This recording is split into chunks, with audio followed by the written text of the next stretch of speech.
गरीब साध साध सब नेक हैं, आप अपनी ठोरी।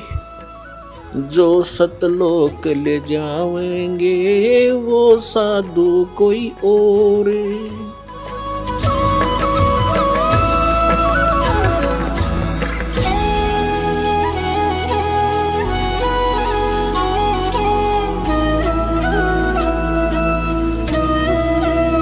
कहाँ भटक रही है बोली आत्मा।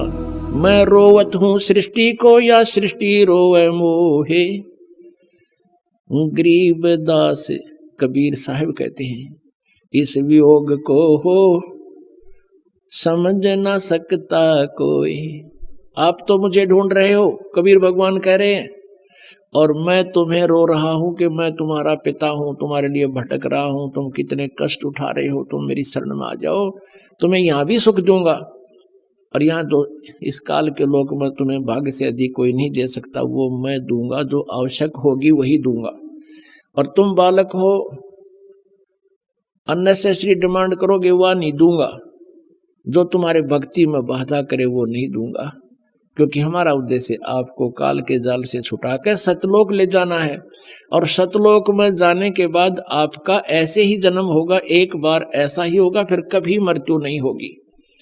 आपका वहां परिवार होगा, आप वहां से आए हो, आपके वहां पूरी व्यवस्था, पूरे महल मकान एज इट इज है, क्योंकि वो मकान कभी डिस्ट्रॉय नहीं होते, नाश नहीं होते, बहुत सुंदर मटेरियल है। और वहां जाकर आप सदा रहोगे। हम अपनी गलती से उस परम पिता के दरबार के भरे थाली का ठोकर मार के आए हैं, इस काल के जाल में फंस गए।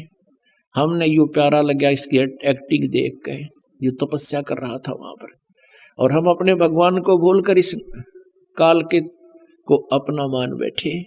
आज इस काल ने हमारे साथ के जुल्म कर रखे हैं। अब आपको हमें ये लोक वेद सुना करते थे, ये अपने सदग्रंथों से भी परिचित नहीं थे, ये ब्राह्मण गुरु ऋषि महर्षि इन पुराणों से भी परिचित नहीं थे। और ब्रह्मा विष्णु महेश को अजरो अमर सर्वेश्वर महेश्वर, इनके कोई माता पिता नहीं, इनका जन्म मृत्यु नहीं होता, ऐसे कहा करते थे। ये लोक वेदता दंत कथा थी, और इनके जीवनी में लिखा है कि इतना नासवान है, इनकी जन्म मृत्यु होती है, दुर्गा इनकी माता है और ये ब्रह्म इनका पिता है, ज्योतिनंद। ये देखिएगा जीवनी, ब्रह्मा विष्णु महेश की जीवनी, ये वही देवी भागवत गीता प्रेस गोरखपुर से प्रकाशित, संपादक हनुमान प्रसाद पोदार, चिमनलाल गोस्वामी। और देखना इस पे 123 पृष्ठ पे, तीसरा स्कंद 123 पृष्ठ पे विष्णु जी अपनी माता दुर्गा की महिमा गा रहे हैं और अपनी सतीथि बता रहे हैं। तुम शुद्ध स्वरूपा हो, ये सारा संसार तुम्ही से उद्भासित हो रहा है। मैं ब्रह्मा विष्णु, मैं माने विष्णु, ब्रह्मा और शंकर, हम सभी तुम्हारी कृपा से विद्यमान हैं। हमारा आविर्भाव माने जन्म, तिरोभाव माने मृत्यु हुआ करता है। केवल तुम ही नित्य हो, जगत जननी हो, प्रकृति और सनातनी देवी हो। ये प्रकृति शब्द भी याद रखना, आपका गीता जी में काम आएगा, जो 14वें अध्याय में दास आपको बताएगा कि प्रकृति से उत्पन्न तीनों गुण, रजगुण ब्रह्मा, सतगुण विष्णु, तम गुण शिव जी, ये जीव को कर्मानुसार फंसाए रखते हैं। प्रकृति माने दुर्गा, 14वें अध्याय के 3, 4, 5 श्लोक में लिखा है कि प्रकृति मेरी पत्नी है, मैं पति हूं इसका, इसके पेट में जीव स्थापित करता हूं, जिससे सब जीवों की उत्पत्ति होती है।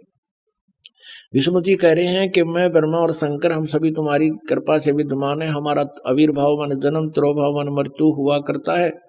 केवल तुम ही नित्य हो, जगत जननी हो, प्रकृति और सनातनी देवी हो। इसी का समर्थन भगवान शंकर कहते हैं। भगवान शंकर बोले, देवी यदि महाभाग विष्णु तुम्ही से प्रकट हुए हैं यानी उत्पन्न हुए हैं, तो उनके बाद उत्पन्न होने वाले ब्रह्मा भी तुम्हारे ही बालक हुए। फिर मैं तुमको लीला करने वाला शंकर क्या तुम्हारी संतान नहीं हुआ? इति सिद्धम के ब्रह्मा विष्णु महेश नासवान है, दुर्गा इनकी माता है। मुझे भी उत्पन्न करने वाली तुम ही हो शिवे। संपूर्ण संसार की सृष्टि करने में तुम बड़ी चतुर हो। इस संसार की सृष्टि, स्थिति और संहार में तुम्हारे गुण सदा समर्थ हैं। उन्हीं तीनों गुणों से उत्पन्न हम ब्रह्मा विष्णु एवं शंकर नियमा अनुसार कार्य में तत्पर रहते हैं। इससे सिद्ध हो गया रजगुण ब्रह्मा, सतगुण विष्णु, तम गुण शिव जी। और ये केवल नियमित काम कर सकते हैं, जैसा वर्क डन, इसमें कोई परिवर्तन ये नहीं कर सकते।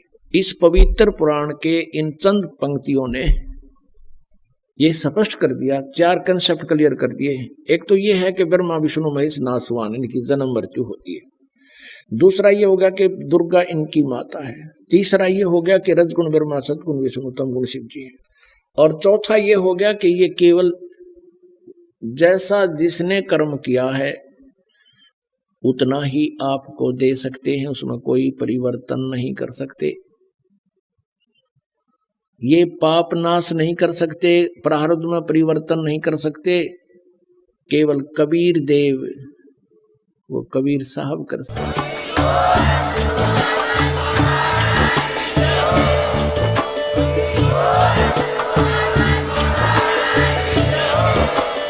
आप सुन रहे थे जगत गुरु तत्वदर्शी संत रामपाल जी महाराज जी के मंगल प्रवचन। अधिक जानकारी के लिए विजिट कीजिए हमारी वेबसाइट www.jagatgururampalji.org। संत रामपाल जी महाराज जी के शुभ आशीर्वाद से पूरे विश्व भर में 500 से भी ज्यादा नाम दीक्षा केंद्र हैं, जिन पर संत रामपाल जी महाराज जी द्वारा ऑनलाइन निशुल्क नाम दीक्षा दी जा रही है। अपने नजदीकी नाम दीक्षा केंद्र का पता करने के लिए संपर्क करें 8222880541।